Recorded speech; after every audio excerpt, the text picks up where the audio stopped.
नमस्कार, मैं हूं आशीष चित्रांशी और आप देख रहे हैं the news launcher. Mid day मुद्दा विद अशोक वानखेड़े।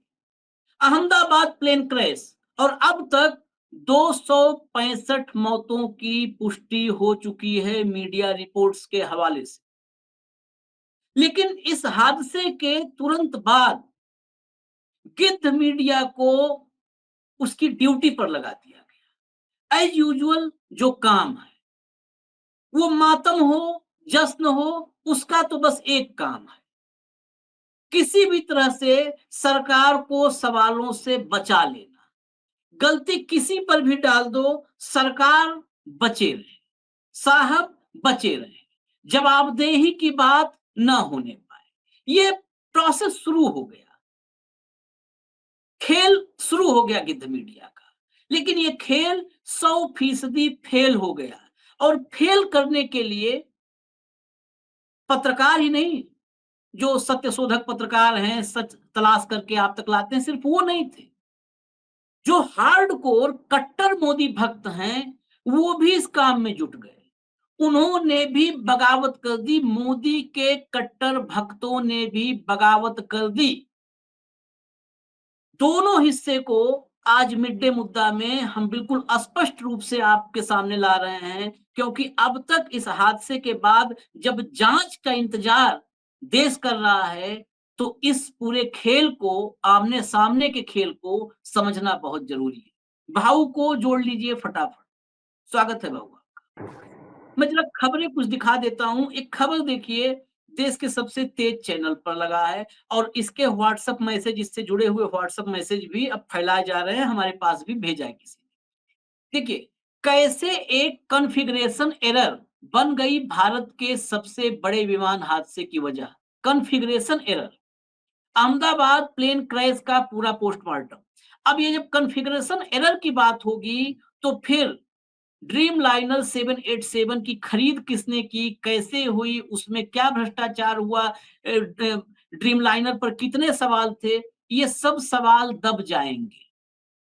अब नीचे देखिए, अहमदाबाद प्लेन क्रैश का पूरा पोस्टमार्टम कर दिया इन्होंने, जांच भी इनकी पूरी हो चुकी है। अहमदाबाद हादसे में बोइंग 787-8 की कम ऊंचाई 825 फीट, कम गति 174 नॉट्स और गियर नीचे होने के कारण यह सबसे ज्यादा संभव है कि टेक ऑफ के दौरान विमान की सेटिंग में बड़ी गलती हुई, जैसे फ्लैप्स गलत, इंजन की ताकत कम, जल्दी रोटेशन या गियर ऊपर न करना।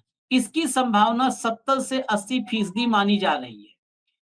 43% की गर्मी ने हालात को और खराब कर दिया, जिससे पायलट की गलती और भारी पड़ गई। यानी वो जो 70 से 80% है, रोटेशन या गियर न ऊपर करना, फ्लैप्स गलत, इंजन की ताकत कम, थ्रस्ट कम, ये सबको पायलट की गलती में इसने पूरा नीचे पूरा डिस्क्राइब किया है, पायलट की गलती। उसमें 43% की गर्मी ने, अभी उस पर रुकिए, 43% की गर्मी ने उस गलती को और बढ़ा दिया, उसको जो है और खराब कर दिया हालात। इसके अलावा गर्मी से जुड़ी समस्याएं 5 से 10% माना है और इंजन फेल को 10 से 15% माना है। लेकिन मुख्य वजह टेक ऑफ में गलती ही लगती है। 70 से 80% पायलट जिम्मेदार। अब भीतर बहुत सारा है, पूरा उन्होंने पायलट की गलती को कैसे पायलट के इर्द गिर्द पूरा समेटा है। लेकिन उसका एक पार्ट और है, पायलट के अलावा, जहां पर इशारा किया गया है। यह 787 विमान लंबी दूरी की उड़ान पर जा रहा था और इसका वजन लगभग पूरी सीमा 227 टन तक था, जिसमें 1,26,000 लीटर तो जो है पेट्रोल था। फ्लाइट मैनेजमेंट सिस्टम एफएमएस में कोई गड़बड़ी हुई होगी या पायलट्स ने थर्स्ट यानी इंजन की ताकत सेट करने में गलती कर दी होगी, जिससे विमान को उड़ान भरने के लिए जरूरी ताकत नहीं मिल पाई। इसी वजह से विमान की गति 174 नॉट्स और ऊंचाई कम रह गई। अगर विमान ने रनवे के पूरे 3600 मीटर हिस्से की बजाय बीच से टेक ऑफ किया हो, इंटरसेक्शन टेक ऑफ, तो यह स्थिति और बिगड़ सकती थी, क्योंकि फिर गलती की गुंजाइश और कम हो जाती है। ह्यूमन फैक्टर्स, पायलट आमतौर पर एफएमएस में दर्ज किए गए आंकड़ों पर ही भरोसा करते हैं ताकि इंजन की थ्रस्ट को तय कर सके। लेकिन अगर वजन, तापमान या रनवे की लंबाई जैसी जानकारी गलत दर्ज हो जाए तो इंजन से कम ताकत मिलती है। थकान या जल्दी उड़ान भरने का दबाव, जैसा उड़ान का समय निकला जा रहा हो, तो थकान या जल्दी उड़ान भरने का दबाव भी इसकी वजह बन सकता है, भले ही पायलट सबरवाल और कंदर जैसे अनुभवी क्यों ना हों। ये इशारा पूरा का पूरा ये नैरेटिव पायलट की गलती की तरफ ले जाने की कोशिश है, इशारा है। ये वो गिद्ध मीडिया जिसे गोदी मीडिया लोग कहते हैं, हम तो हमेशा कहते हैं जब-जब हालात ऐसे होते हैं जहाँ पर लाशों पर मातम होती है, तब ये गिद्ध एक्टिव होते हैं, इसलिए गिद्ध मीडिया। इसके उलट अब जरा चलते हैं उन धुरंधरों की तरफ जिनको पूरा देश जानता है कि ये सबसे कट्टर मोदी भक्त हैं, इनसे कट्टर कोई नहीं है। जरा लाइए पहला ट्वीट लाइए। अजीत भारती, सभी लोग जानते हैं अजीत भारती नाम मतलब भक्तों की श्रेणी जो गिनती है उसमें ऊपर होती है। ये देखिए ध्रुव राठी ने कोई ट्वीट किया कि this is the first time in history that B787 Dreamliner plane has crashed. It is considered to be one of the safest aircraft, absolutely shocking. Dhruv ने कहा तो जरूरी नहीं है सही ही हो, गलत भी बोल सकता है, कोई भी हो, हम भी गलत बोल सकते हैं। तो अजीत भारती ने इसको टैग करके क्या लिखा, वो आज तक वाला और ये दोनों को कंपेयर करिए दर्शकों। ये सुअर बोइंग के बचाव में ट्वीट कर रहा है, जबकि बोइंग को लेकर पिछले कुछ वर्षों में सर्वाधिक नकारात्मक बातें हुई हैं। ये फाइजर के वैक्सीन की तरह भारत में बड़े हैंडलों द्वारा ट्वीट किया जाएगा। शीघ्र ही जहाज को छोड़कर हर व्यक्ति अपराधी हो जाएगा। यदि जहाज के सॉफ्टवेयर या अन्य हिस्से में समस्या साबित हो भी जाए, तब भी ये पायलट और कंपनी को दोष देते रहेंगे। ये लिख तो रहा है ध्रुव राठी को, लेकिन अभी जो मैंने आज तक को पढ़ा है, आज तक ने तो सेम लिखा है। लेकिन कैसे एक ही खेमा एक दूसरे को वार करे, तब भी पायलट और कंपनी दोषी हो जाएंगे। इसने हिस्ट्री में पहली बार ऐसे लिखा है जैसे कि ड्रीमलाइनर 1752 से चल रहा है। ये अजीत भारती है, कोई इंट्रोडक्शन नहीं देना है, भक्तों में भक्त शिरोमणियों में गिने जाते हैं। अगला ले आइए, मिस्टर सिन्हा है। मिस्टर सिन्हा ये उसी बिल्कुल उसी क्लास में है, वो बिजनेस का क्लास कहिए एग्जीक्यूटिव उसी क्लास में है जिसमें अजीत भारती है। इन्होंने लिखा remember this, a Boeing plane has crashed in South Korea on 29th December 2024. It also failed to take off properly and crashed into wall. ये 2024 की घटना हम सबको याद है, बड़ी दुखद घटना थी।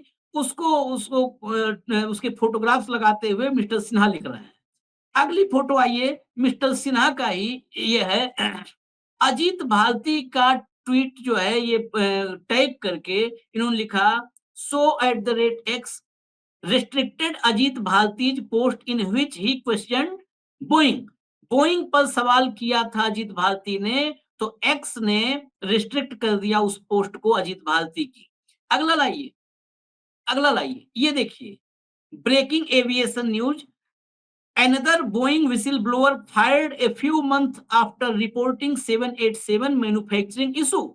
इसको टैग किया निकाल करके मिस्टर सिन्हा ने और लिखा 1 year old न्यूज। ये ध्यान दीजिए, 1 साल पुरानी खबर कि बोइंग की गड़बड़ियों। अब जो है अगले अगले भक्त को लाइए। ये सब बहुत मतलब दिन भर आप जो भी एक्स पे रहते होंगे देखते होंगे सरकार के हर स्थिति में बचाव करने वाले। ये देखिए जितेंद्र प्रताप सिंह, इन्होंने वो वीडियो हम अटैच किए हैं, अभी वीडियो भी भाऊ लेकर के आ रहे हैं, वीडियो रेडी रखिएगा। ये वाला जो नीचे फोटो है इसका वीडियो भी हमारे पास है। जब बोइंग के कर्मचारी ने इंजीनियर ने आरोप लगाया था, उसी को किया जितेंद्र ने। बोइंग कंपनी में इंजीनियर रहे सैम ने पिछले साल आरोप लगाया था कि बोइंग अपने 787 ड्रीमलाइनर जेट बनाने में शॉर्टकट अपनाती है। बोइंग जल्द से जल्द विमान की डिलीवरी देना चाहती है और जिसके लिए पूरी एसओपी का पालन नहीं किया जाता। बोइंग प्लेन के हिस्से अलग से बनाती है, फिर इन्हें जोड़ती है, लेकिन फ्यूजलाज के तमाम हिस्सों को जोड़ने में तय प्रोटोकॉल का पालन नहीं होता। फास्टनर और दूसरी चीज कम लगाए जा रहे हैं, जल्दबाजी की जा रही है। इस कारण प्लेन में कई गैप आ जाते हैं जो कि उसकी लाइफ को कम कर देते हैं और कई बार खतरा पैदा करते हैं।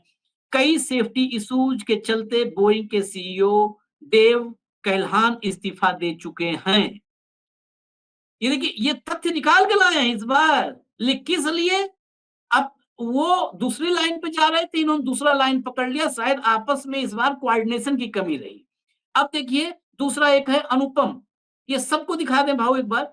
अनुपम, ये भी बहुत, ये 27-28 बायो में लिखते हैं, देशों में घूमे हैं, कट्टर मोदी भक्त हैं, बाकायदे मोदी के साथ फोटो वोटो ये सब लगाने वाले लोग हैं। ये जितेंद्र जो है, और ये दूसरा वो जितेंद्र के हैं 27-28 देशों में। ये बोइंग की शक्तियां देखिए, ध्रुव राठी ने उसके बचाव में पोस्ट किया, अजीत भारती सर ने जवाब दे दिया, तो आप इस पोस्ट को न लाइक कर सकते हैं न रिपोस्ट। अमेरिका में ये भले ही आपस में लड़ते रहे, लेकिन ये एक हैं। अभी अब देखिए, इसमें बहुत साहब भी इसमें घिर रहे हैं इस पोस्ट में। अमेरिका में भले ही आपस में लड़ते रहे, लेकिन ये एक हैं। अभी Donald Trump, Elon Musk, Boeing सभी एक पेज पर हैं। तभी एक्स पर बोइंग के विरुद्ध लिखने पर आपके पोस्ट को कोने में ढकेल दिया जाएगा। गूगल पर जाइए और एक नाम सर्च कीजिए, जॉन बार्नेट, बोइंग के खिलाफ गवाही देने वाले थे, अचानक से मौत हो गई। जांच करने वालों ने बताया कि खुद को ही गोली मार ली। 787 आठ ड्रीमलाइनर को अत्याधुनिक और कम तेल खाने वाला बता करके प्रचारित किया गया। खराब गुणवत्ता को लेकर ये मॉडल 2009 से ही जांच के घेरे में है। डच एयरलाइन ने बोइंग के इसी मॉडल के 7 विमान ग्राउंड कर दिए। उनका कहना है कि स्वीकार्य मानकों से बहुत कम गुणवत्ता है इन विमानों की। इनके निर्माण में टाइटेनियम और एल्युमिनियम एलॉय सप्लाई करने वालों के विरुद्ध इटली में जांच चल रही है। यूनाइटेड एयरलाइंस का विमान अचानक से एल्टीट्यूड खो बैठा, जिससे कई लोग उड़ते हुए विमान में घायल हो गए। IRA inertial reference units fail होने के इस मामले में जांच चल रही है। इसी तरह ब्रिटिश एयरवेज के इस विमान का नोज पार्किंग में जमीन से टकरा बैठा। मॉफ क्लोटरिंग क्वालिटी और मेंटेनेंस को लेकर पहले से विवादों में है। सब कुछ अमेरिकी कॉर्पोरेट जगत के कंट्रोल में है, हमारा आवाज उठाना भी। हटा दीजिए, हटा दीजिए। अब वो बाइट हम बाद में लेके आएंगे, उसको रखिएगा बाइट। उस इंजीनियर की जो सामने आया था बोइंग के खिलाफ। भाऊ, 2 धाराएं, दोनों हैं उसी इकोसिस्टम के। एक ले जा रहा है पायलट और क्रू मेंबर्स की तरफ, और जो ग्राउंड स्टाफ है उसके तरफ, दूसरा बोइंग के तरफ। ये क्यों ऐसा उथल पुथल, ये क्यों बगावत की स्थिति है? देखिए, मुझे लगता है कि कई बार आप किसी को अपोज करने के चक्कर में, मैंने कहा ना कि कोई बहुत ही बढ़िया कॉलेज का प्रोफेसर हो साइंस का, लेकिन रात को जंगल में अटक गया और स्कूटर चल नहीं रहा, तो पेट्रोल है कि नहीं देखने के लिए वो लाइटर जला के देखता है और मुंह पे उसके आग लग जाती है। तो लोग बोलते तुम्हें समझ में नहीं आता। जब आदमी बहुत ज्यादा परेशान होता है, ध्रुव राठी ने क्यों बोइंग की लाइन ली है, ध्रुव राठी जाने, हम उसमें नहीं जाएंगे। लेकिन ध्रुव राठी ने बोइंग की लाइन ली तो उसको गाली देते हुए इन्होंने बोइंग का कच्चा चिट्ठा खोल दिया। अब उस कच्चे चिट्ठे में साहब परेशानी में आएंगे, ये इनका ख्याल ही नहीं। दूसरी तरफ ये बोइंग एक बहुत बड़ी कॉर्पोरेट कंपनी है। ऐसे जब भी हादसे होते हैं तो उनके लोग बहुत एक्टिव हो जाते हैं और बार बार कंपनी के खिलाफ कोई खबर न जाए, इसलिए बड़े बड़े जगह पे प्लेइंग होता है। ऐसे कई लोग मैं जानता हूँ, भारत के पत्रकार भी जाते हैं तो उनको बाकायदा बोइंग का वो दिखाया जाता है, बोइंग का प्लांट व्लांट भी दिखाया जाता है ले जाके। ये ऐसे भी जंकेट्स होते हैं, हुए हैं ऐसे। अब आप आते हैं पायलट एरर पे। बार बार पायलट एरर बोला जा रहा है। हमने जब पहली जो हमने स्टोरी की थी एक्सीडेंट के बाद, उसमें हमने सबसे पहले ड्रीम लाइनर खरीदने के लेके हुए भ्रष्टाचार से लेके ड्रीम लाइनर की तमाम बातें जो आज एक ट्वीट पे कह रहे हैं, ये हमने कल रिकॉर्ड पे लाई थी कि ड्रीम लाइनर के क्वालिटी कंट्रोल में बहुत प्रॉब्लम है। वहां विसल ब्लोअर्स और कोई नहीं, उन्हीं के इंजीनियर्स, उन्होंने लगातार सरकार को किया, सरकार ने 2-2 बार किया। ये जो बोल रहे थे कि भाई लोग जख्मी हो गए, वो सिडनी से ऑकलैंड, न्यूजीलैंड में ऑकलैंड है, वहां जा रही थी फ्लाइट, वो मिड एयर में 120 मीटर यानी 400 फीट डिप खा गई। और 400 फीट डिप खाने से बाद में जब इन्वेस्टिगेशन में पता पड़ा तो वो ऑटो पायलट पे, मैनुअल पे कैसा हो गया, कुछ सीट एडजस्टमेंट में कोई प्रॉब्लम थी। हर जगह इनकी प्रॉब्लम्स है। बेसिकली असेंबलिंग में, जल्दीबाजी में असेंबलिंग होने की वजह से जो स्टैंडर्ड ऑपरेटिंग सिस्टम होता है, जो एसओपी के तहत सारी चीजें होती है, वो ध्यान नहीं रखा गया है, ये बोला गया है। ड्रीम लाइनर ये हमेशा प्रॉब्लम में रहे। दूसरी बात, हम बार बार कहते हैं कि हमारे यहाँ ड्रीम लाइनर कब खरीदे गए। मैं टाटा को अभी टाटा को इसमें बिल्कुल मैं बेल आउट नहीं कर रहा हूँ टाटा ग्रुप को, क्योंकि अब एयरलाइंस खरीद के भी उनको करीब करीब 1 साल से ज्यादा का हो गया समय। यदि आपको लगता है ये मेंटेनेंस का इशू है, क्योंकि जो अंदर का वीडियो जो मार्केट में आया था, जो आदमी दिल्ली से अहमदाबाद उसी फ्लाइट में गया और बाद में वही फ्लाइट अहमदाबाद से लंदन के लिए तय हुई थी, तो उसने जो अंदर किया कि एसी ऑपरेट नहीं कर रहा, वो नहीं कर रहा, ये सारा मेंटेनेंस का मामला है। कोई भी एयरक्राफ्ट हो, यदि वो मेंटेनेंस है और मेंटेनेंस ठीक नहीं है, तो ये बहुत बड़ा रिस्क का इशू है। दूसरी बात, ये जो विसल बोर्ड जो कह रहा था कि बोइंग ने इसकी उम्र 50 साल रखी, लेकिन जैसी जैसी उम्र बढ़ती जाएगी वैसे वैसे इसके रिस्क फैक्टर बढ़ते जाएंगे, क्योंकि बढ़ते उम्र के साथ ये माल फंक्शनिंग करना शुरू कर देगा। ऐसा उस विसल ब्लोअर का एक इशू था। क्या ये हमारे यहाँ जो करीब करीब ये 13 साल पहले 2013 में शायद ये रिक्रूट हुआ है। ये जो मेरे पास जो डेट है उसको यदि मैं देखूं तो ये हमारे यहाँ 2013 में एयर इंडिया के बाड़े में ये जो प्लेन एक्सीडेंट हुआ, ये 2013 में हमारे बेड़े में शामिल हो गया था एयर इंडिया के। तो 2013 से आज 2025 में है, करीब करीब 12 साल हो गए। तो 1/4 तो लाइफ जी लिया ये प्लेन। क्या इसका इंजन ओवरऑल हुआ था? एक खबर ये भी है, मैंने विभिन्न जो आज अखबारों में अलग अलग जगह वेबसाइट्स में पढ़ा था, एक ये भी है कि इसका लगातार वो मेंटेनेंस के लिए ओवरऑल होने गया था, क्या ओवरऑल ठीक होके आया था? ये जो पायलट की गलती करते हैं, मैं इसमें थोड़ा सा सुमित सब्रवाल को इसमें बेल आउट करने की, मतलब इसको मैं उन पे ठिकरा फोड़ने के लिए मैं तैयार नहीं, क्योंकि एक इंसान का एक फितरत होती है। सुमित सब्रवाल के जो एक वृद्ध वय पिता है और वो रिटायर्ड होने वाले थे सुमित, और रिटायर्ड होने के बाद पिता के साथ, तो उस क्षेत्र में जो रहते हैं उनके आसपास के लोगों, बड़े पूरा क्षेत्र, वो पूरा एरिया मातम मना रहा है, क्योंकि बहुत ही मिलनसार थे और बहुत ही डिसिप्लिन्ड थे, अपने काम को लेके इतने वेल डिसिप्लिन थे। उनके दोनों बेटे अभी वर्तमान में प्राइवेट एयरलाइन में पायलट है, दोनों बेटे। तो जो आदमी 400 लोगों का क्राउड लेके जा रहा हो, मतलब पीछे पूरा फुल प्लेन भरा हो। दूसरी बात, ओवरलोड क्या होता है? जितनी कैपेसिटी प्लेन की है उससे कम ही कैपेसिटी लोडिंग थी आपके पास, क्योंकि लॉन्ग रूट का प्लेन है तो उतना तो ईंधन रहेगा ही रहेगा। 12 लाख की तो कैपेसिटी है, आप उसको लोडिंग में कितना भी। अच्छा, ऐसा भी नहीं था कि कोई बहुत ज्यादा कार्गो आया था इसमें, पूरे इंसान थे कैपेसिटी के हिसाब से ये लगते, कुछ 2-4 तो लोग पहुंचे भी नहीं थे। एक लड़की है जो पहुंच ही नहीं पाई ट्रैफिक की वजह से। ऐसे कुछ केसेस है कि जो लोग नहीं गए, तो आप 2-4 सीट भी छोड़ दो तो जितना टिकट बेचे थे उससे तो कम ही लोग चढ़े थे अंदर।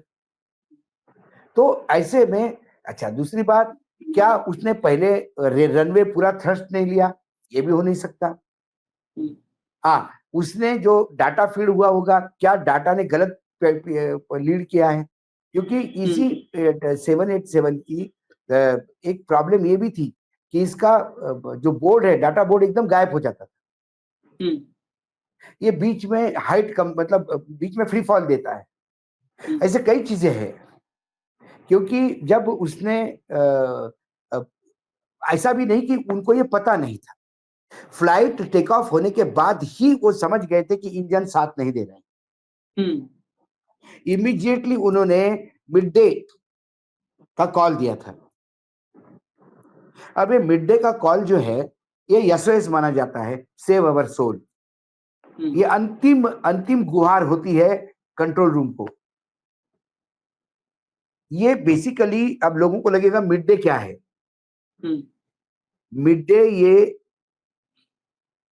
मैडर करके एक फ्रेंच शब्द है, मैं फ्रेंच प्रोनाउंसिएशन शायद ठीक से नहीं कर पाऊं, लेकिन इसका स्पेलिंग MAIDER, माइडर करके एक शब्द है, और इसका मतलब है हेल्प मी। हम्म, वो शब्द 1923 में टावर ने यूज में लाना शुरू किया था हम्म, इमरजेंसी के लिए, चाहे समुद्री जहाज हो, चाहे कोई भी एविएशन का हो। और फिर 1927 में 4 साल बाद इंटरनेशनली इसको ऑफिशियली एक्सेप्ट किया गया था। हम्म, तो बेटर प्रोनाउंसिएशन के लिए, क्योंकि सब लोग फ्रेंच प्रोनाउंसिएशन तो नहीं जानते, तो बेटर प्रोनाउंसिएशन के लिए इसको मिड डे किया था। हम्म, माय डे, मेडे, हाँ, मे डे बोलते हैं, मे डे। मेडे, मेडे, मेडे बोला तो हेल्प मी, बस खत्म। इसके बाद अब मेरे पास कुछ नहीं है, हम्म, तो मेडे मतलब I am helpless, help me.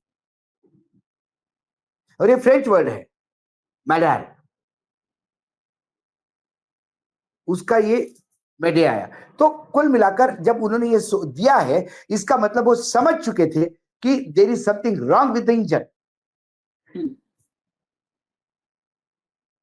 और मेंटेनेंस इशू क्यों कह रहा हूं मैं, क्योंकि जो प्लेन मुंबई से अहमदाबाद गया और अहमदाबाद से लंदन गया, हम्म, मुंबई से अहमदाबाद ही अंदर इतने सारे प्रॉब्लम थे उसके।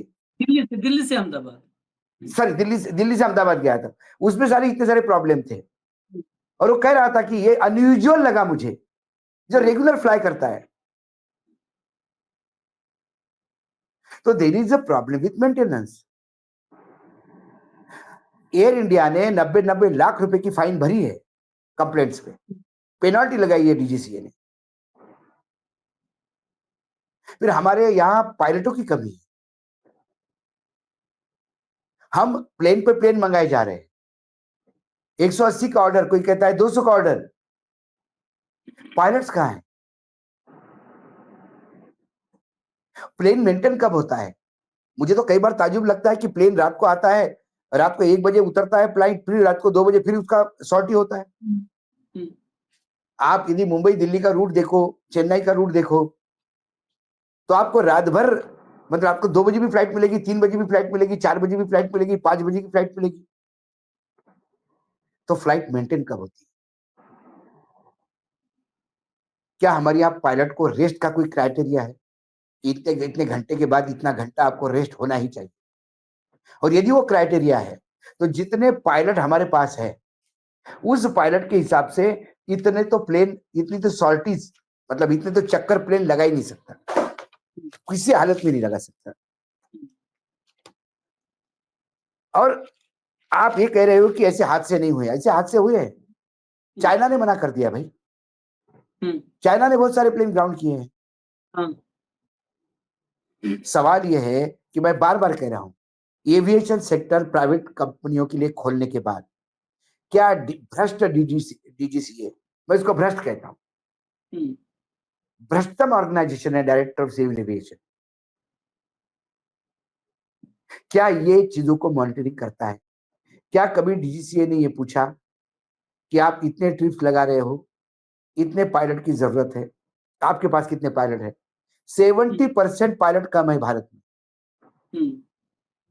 जहां 100 चाहिए वहां सिर्फ 30 है।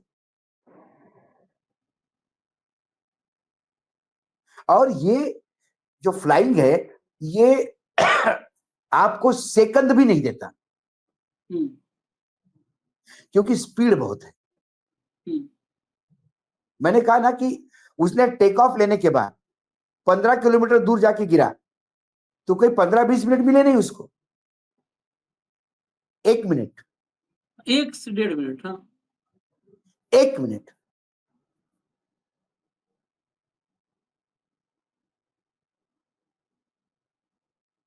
तो ये कई चीजें हैं, कई डिसेंड करते समय। एक बात टेम्परेचर की मैं सही मानता हूं, क्योंकि ये जो प्लेन है, खासकर ड्रीमलाइनर में फ्यूल इफिशिएंसी इसलिए मानी जाती है कि 1:4 रेशियो है इसका, पेट्रोल और ऑक्सीजन का, कि एक पोर्शन ऑक्सीजन आता है तो एक पोर्शन पेट्रोल आता है, तो 4 पोर्शन ऑक्सीजन के आते हैं।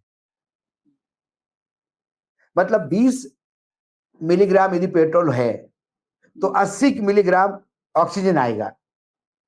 और उससे जो एनर्जी डेवलप होगी उससे प्लेन चलेगा। हम्म, तो बहुत ज्यादा गर्मी होती है तो हवा का जो घनत्व है वो फिर बिल्कुल लाइट हो जाता है, हम्म, हवा की डेंसिटी लाइट हो जाती हम्म, है। जब डेंसिटी लाइट हो जाती है तो 20:80 जो रेशो है वो 20:60 भी हो सकता है। हम्म, हम्म, हम्म, जितनी आपकी डेंसिटी कम होगी, इसलिए मैं बोल रहा हूं कि जब बहुत ज्यादा गर्मी होती है तो हवा में हॉट एयर पैकेट भी बनते हैं। हम्म, कई बार बहुत ज्यादा गर्मी में हम देखते हैं कि प्लेन झटका खाता है। ऐसा वो झटका इसलिए खाता है कि वो हॉट एयर पैकेट से गया है। तो इसका वो भी हो सकता है कि बहुत ज्यादा गर्मी थी, तो जहां गर्मी है तो फिर वहां ड्रीमलाइनर तो जा ही नहीं सकता, हम्म, क्योंकि आप फ्यूल एफिशिएंसी देखोगे तो फिर एयर डेंसिटी देखनी पड़ेगी। वो हम्म, फ्यूल एफिशिएंसी ऐसा नहीं है, पेट्रोल जैसा नहीं कि गाड़ी हाईवे पे जाएगी तो ज्यादा माइलेज देगी। उसका तो सीधा है कि पेट्रोल और हवा इसका मिश्रण ही 4 पोर्शन हवा 1 पोर्शन पेट्रोल ऐसा है। तो वो 4 पोर्शन जब ज्यादा गर्मी होती तो 3 हो जाता है। हम्म, तो एनर्जी जो पैदा होती है वो कम होती है, तो हो सकता है वो थ्रस्ट नहीं मिला हो। हाँ, हाँ, हाँ, तो फिर गर्मी में आपको मतलब खासकर ट्रॉपिकल रीजन में जो भारत और हमारे जैसे देश है या गर्मी बहुत है, वहां तो ये ड्रीमलाइनर काम की नहीं। यदि एक्सीडेंट नहीं हुआ तो भगवान भरोसे नहीं। मैं वो बाइट जरा सुना देता हूँ, हम रोके थे उसको। वो क्लिप जरा लाइए, बोइंग के इंजीनियर की क्लिप, वो सुनाइए। उसमें वो पुरानी क्लिप है, लेकिन जब चर्चा में आ गया तो सुनना जरूरी है। हाँ। Major shakeup this morning at Boeing. The CEO is stepping down.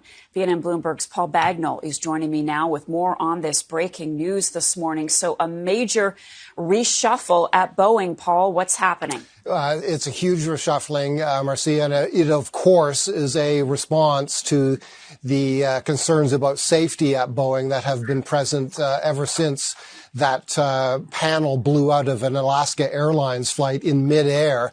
That was a Boeing 737 aircraft, and Boeing has been in a crisis mode since then. So the news is Dave Calhoun, he's the CEO of the company. He will leave at the end of this year. So he'll be in place till the end of this year, but will leave at the end of 2024. Chairman Larry Kellner will not stand for re-election. So the next time there's an election of board of directors members, the chairman will not, the incumbent chairman will not be there. And Stan Deal, who leads the commercial airplanes division at Boeing, will retire immediately. He will leave immediately and be replaced by the company's current chief operating officer. So in effect, the top 3 people at Boeing are all stepping down. The CEO, the chairman, and the person who led the commercial airlines division, which is where the problem is. You know, and we all know that the background to this is a couple of very serious crashes and tragedies involving a great deal of loss of life back in 2020. And after that period, after those accidents, the 737 MAX jets were grounded around the world for a lengthy period of time. And the last thing Boeing needed, or the last thing air travelers wanted, was to see another serious problem on an a 737 MAX jet in the aftermath of that. Yeah. And that happened, of course, not so long ago when that air panel blew out. Yeah, Paul, so the market's open in about 10 minutes. Do you have any idea how this announcement will affect share prices? Well, what I'm seeing is that shares rose by 2%. Boeing shares rose by 2%. I think the market would expect some relief that the company is going to renew its leadership in the wake of this mess. The background to that, of course, is that during a year where stock markets around the world have soared, Boeing stock is down 28% so far this year because of this situation. Top 3 step down. ये देखिए, ये इसका भी यही, ये तो उन्होंने 737 की वजह से बोला था। मतलब बोइंग के पास हमेशा हाँ। सिक्योरिटी का प्रॉब्लम रहा है। 1913 में 787 ड्रीम लाइनर की लिथियम आयरन बैटरी में आग लगने की घटना हुई, जिसकी वजह से पूरा फ्लीट अस्थायी रूप से ग्राउंड करना पड़ा। 2020-22 के दौरान फ्यूसलेज स्ट्रक्चरल गैप्स की समस्या में डिलीवरी रोक दी गई। अब एयर इंडिया फ्लाइट 171 का जो हादसा हुआ है अभी, वजह को भी फ्लैप्स और लीडिंग गियर की गलत सेटिंग के साथ साथ इंजन फेलियर का भी कारण हो सकता है, ऐसा बोला जा रहा है।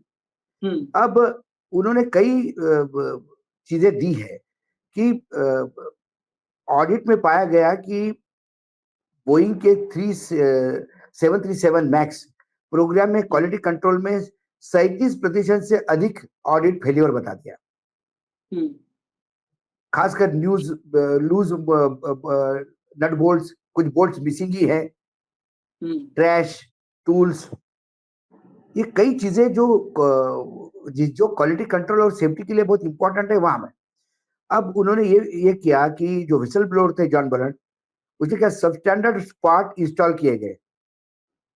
देखिए, ऑक्सीजन सिस्टम में खामियां थी, जिसके उड़ान के दौरान 1 में से 4 आपातकालीन सांस लेने वाले मास्क फेल हो सकते हैं। FAA ने अपनी जांच में पाया कि बोइंग 787 ड्रीम लाइनर के कुछ निरीक्षण को छोड़ दिए थे और रिकॉर्ड में हेराफेरी की संभावना चल रही है। अब लोग ये कहते हैं कि भाई बाजार में एयरबस का हिस्सा 60% है, जबकि बोइंग का 40% है। लेकिन हाल ही के वर्षों में बोइंग के कई हाई प्रोफाइल हादसों का सामना करना पड़ा। मतलब मार्केट में 40% शेयर आपके हैं। मतलब 100 प्लेन में से 60 प्लेन एयरबस के हैं, 40 प्लेन बोइंग के हैं। लेकिन हादसे का नंबर देखा जाए तो फिर बोइंग का ज्यादा है, एयरबस से भी। ये यही बताता है कि ये सिक्योरिटी को लेकर कितनी ये लैक्स है। Boeing versus Airbus by accident statistics in America, पिछले 3 वर्षों में बोइंग विमान दुर्घटना दर एयरबस से मुकाबले कहीं अधिक है, विशेष रूप से 2 गंभीर हादसों में, जिसमें खराब बोल्ट्स के कारण फ्यूजलेज में दरारें आई, जिसके अतिरिक्त जनवरी 2024 में अलास्का एयरलाइंस की बोइंग 737 मैक्स का दरवाजा प्लग उड़ाने की घटना से अहमदाबाद जैसा ही हादसा है। दूसरी ओर एयरबस ने हाल ही में वर्षों में कम विवादास्पद हादसे देखे। एयरबस वर्सेस बोइंग सेफ्टी के अनुसार 2023 में एक बहुत ही सुरक्षित वर्ष था और एयरबस A320 परिवार के विशेष रूप से सुरक्षित माना जाता है। इसके अलावा safest aircraft in the world as 2025 में एयरबस A380 को शानदार सुरक्षा रिकॉर्ड के लिए सूचीबद्ध किया गया था, जिसमें कोई हादसा नहीं हुआ। दोनों कंपनियों के विमान डिजाइन और तकनीकी दृष्टिकोण में अंतर है, जो सुरक्षा को प्रभावित कर सकते हैं। Competition between Airbus and Boeing के अनुसार एयरबस फ्लाई बाय वायर तकनीक का उपयोग करता है, जो पायलट की त्रुटियों को कम करने में मदद करता है, जबकि बोइंग अधिक पारंपरिक हाइड्रोलिक सिस्टम का उपयोग करता है। दोनों कंपनियों को FAA और EASA के नियामक संस्थाओं द्वारा कड़े मानकों का पालन करना पड़ता है। चीन जैसे देशों ने भी बोइंग से दूरी बना ली है। कनाडा ने भी कई एक्शंस लिए हैं। कनाडाई परिवहन मंत्री ने कहा कि मार्च 2019 में 737 मैक्स को कनाडाई हवाई क्षेत्र में उड़ान भरने से रोक दिया। उन्हें तो अपना स्पेस ही बंद कर दिया कि ऊपर से गिर जाए तो हमारे यहाँ। Ethiopia, Indonesia, Mongolia, Morocco, Singapore देशों ने मार्च 1919 में 737 को ग्राउंड किया। ऐसे कई ब्राजील और मैक्सिको ने भी अपने फ्लीट को अस्थायी रूप से ग्राउंड कर दिया। दक्षिण कोरिया ने 737 के उपयोग पर प्रतिबंध लगाया और जेजू एयर जैसे वाहकों ने इस मॉडल को सीमित किया। कुल मिलाकर जब अंतर्राष्ट्रीय स्तर पे देखा जाए तो बोइंग की स्थिति सुरक्षा के मानकों को लेकर बहुत बुरी है। मैं फिर कह रहा हूं कि जब हमारे देश में ड्रीम लाइनर खरीदे गए थे तो क्या इसकी जरूरत थी? हमारे देश में 59 अंतरराष्ट्रीय रूट में से 57 रूट लॉस मेकिंग थे। इसलिए तत्कालीन जेट एयरवेज जैसी एयरलाइंस ने सैन फ्रांसिस्को के अपने फ्लाइट को बंद कर दिया था। लेकिन फिर हमारे यहाँ जो नेता है वो मंत्री बनते से ही, मतलब आप इमेजिन करिए, 28 प्लेन का ऑर्डर था, उसको 68 किया, 40 प्लेन बढ़ा दिए और 40 पेन में 17 ड्रीमलाइनर थे। ये 27 27 टोटल। 27 थे, सॉरी 27 ड्रीमलाइनर थे। और ये जो पाप है ये प्रफुल्ल पटेल का पाप है। ये अजीत पवार अभी ढो रहे हैं और बीजेपी भी ढो रहा है उसको। उसके बाद जो बीजेपी के गजपति राजू आए, उन्होंने खूब लताड़ा उन्होंने कि इसकी जरूरत नहीं थी और कम से कम देखते और इसका ऑडिट करवाएंगे और इसका सीएजी करवाएंगे, बहुत सारा बोला। और अगले महीने उन्होंने भी 5 ड्रीमलाइनर खरीदे। ड्रीमलाइनर क्यों? सवाल ये है।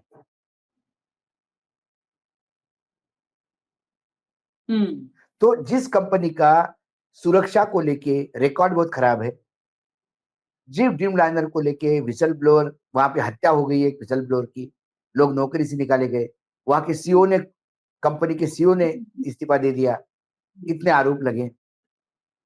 ऐसे चलते जहां आप सब्जी भी खरीदते हो तो सोच समझ के खरीदते हो, आलू प्याज खरीदते हो तो एक एक आलू प्याज उठा के खरीदते हो।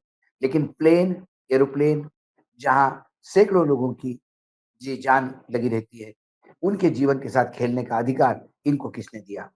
आप पायलट के नाम से ठिकरा फोड़ के अपने आप को बेल आउट नहीं कर सकते। जब तक ब्लैक बॉक्स नहीं आता, जब तक बोइंग कंपनी के लोग भी नहीं आते, डीजीसीए क्या करेगा पता नहीं। डीजीसीए को इतनी सारी कंप्लेंट जाती है, डीजीसीए ने कभी कंप्लेंट पे एक्ट किया क्या? और जुर्माना भरने के बाद भी एयरलाइंस फिर वही गलती करते तो उस एयरलाइन का लाइसेंस सस्पेंड कर लेना चाहिए। और तीसरी बात, क्या रतन टाटा जाने के बाद टाटा ग्रुप के एथिक्स मर गए हैं? ये सवाल मैंने अभी इसी बात पर कि रतन टाटा तक, वो जो टाटा जमशेद जी से लेकर के और रतन टाटा तक, क्या वो क्या टाटा खत्म हो ग्रुप की गया? फिलॉसफी, क्या टाटा ग्रुप की प्रामाणिकता, टाटा ग्रुप के अपने क्लाइंट, अपने ग्राहकों के प्रति ईमानदारी, ये रतन जी के साथ ही चली गई क्या? ये सवाल है। ये सवाल नवल टाटा को है, ये सवाल टाटा ग्रुप के एम्प्लॉइज को है, ये सवाल, क्योंकि इसमें सिर्फ पैसेंजर ही नहीं गए, इसमें क्रू गया है। और जब आप उन बच्चियों को देखते हो, आज जब मैं अखबार में पढ़ रहा था, उसमें बहुत सारी बच्चियां महाराष्ट्र की है, 2 नॉर्थ ईस्ट की है। मैं एक एक का प्रोफाइल मराठी अखबार में पढ़ रहा था, आंखों में पानी था। क्या जीवन में माता पिता को उम्मीद है अपनी बेटी से? कोई बेटी अकेली जो पूरे परिवार को संभाल रही थी, सारे के सारे इतिहास। 1 करोड़ रुपए कितने दिन चलेगा? सवाल 1 करोड़ का नहीं। और उस 1 करोड़ रुपए भी सरकार कितना जीएसटी लगाता है, इनकम टैक्स लगाता है, भगवान जाने। यहाँ तो मरने पे भी जीएसटी लगाने को सरकार तैयार हुई। 1 करोड़ पे अभी आखिर में ये कहेंगे, अभी चर्चा के समय मैंने लेटेस्ट अपडेट देखा, एक वहीं पर गुजरात में एक युवती, एक महिला, पिता उस फ्लाइट में थे, उसने कहा है कि 2 करोड़ ले लो मुझसे। 1 करोड़ दोगे ना, 2 करोड़ मुझसे लो, मेरे पिता को वापस कर दो।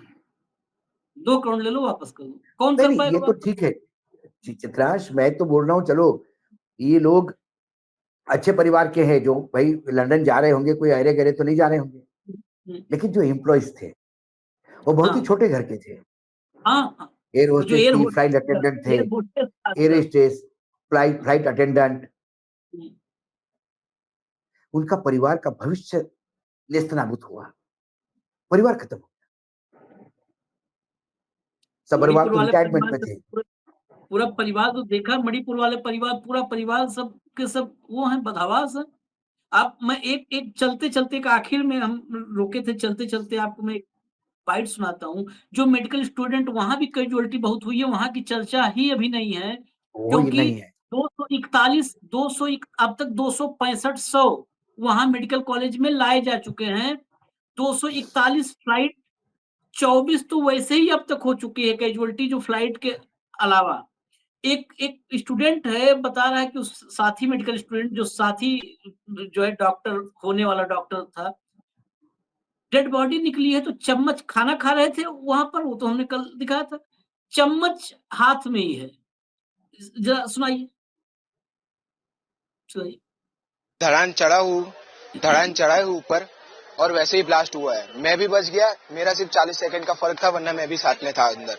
देखा अंदर सिलेंडर से सब स्टूडेंट्स खाने बैठे, लंच टाइम था उनका, और मेरे सारे ग्रुप को मैंने फोन कर दिया तुरंत ही, मेरे पास में ही है सब, मेरे ग्रुप को फोन कर दिया, सब लड़के भाग के आए, और जितने भी छोटे मेरे से भी छोटे उम्र के लड़के थे वो लोग भी मदद करने आए। अंदर कैंटीन में घुसे, देखा तो नीचे स्टूडेंट्स दबे हुए, सूटकेस के नीचे दीवार है और दीवार के नीचे स्टूडेंट्स खाते खाते दबे हुए।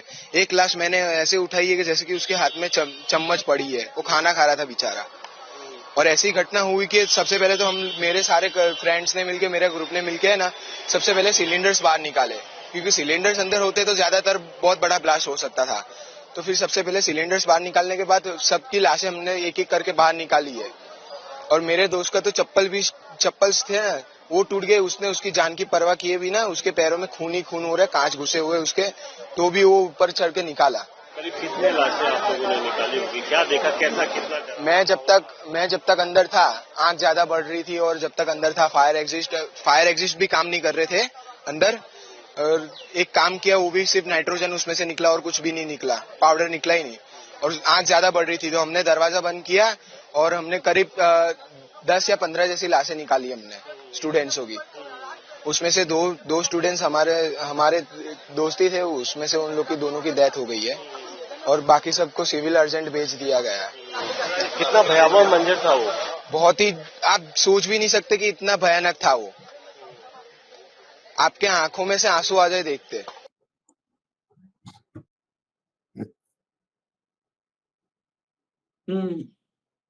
शब्द ये नहीं। बच्चे और सवाल देखिए, अब फिर सवाल पे आदमी सवाल पे फिर बढ़ जाएगी चर्चा, लेकिन हम करेंगे। ये बताइए, छात्रावास था, हम उस क्रैश से, इस छात्रावास के उसमें से भी हमको सवाल पैदा होता है कि वहां पर जो भी फायर के सेफ्टी की व्यवस्था थी, कोई काम नहीं किया छात्रावास में। कोई इसका काम नहीं। मतलब छात्रावास जो बनाया होगा वहां भी करप्शन होगा। इस देश के मतलब कण कण में करप्शन, हम लोग कहते थे कण कण में मैंने भगवान, तो बोला यहाँ कण कि कण में करप्शन। फायर सेफ्टी का ओके देने वाले अधिकारी के ऊपर हत्या के मुकदमे दायर होने चाहिए।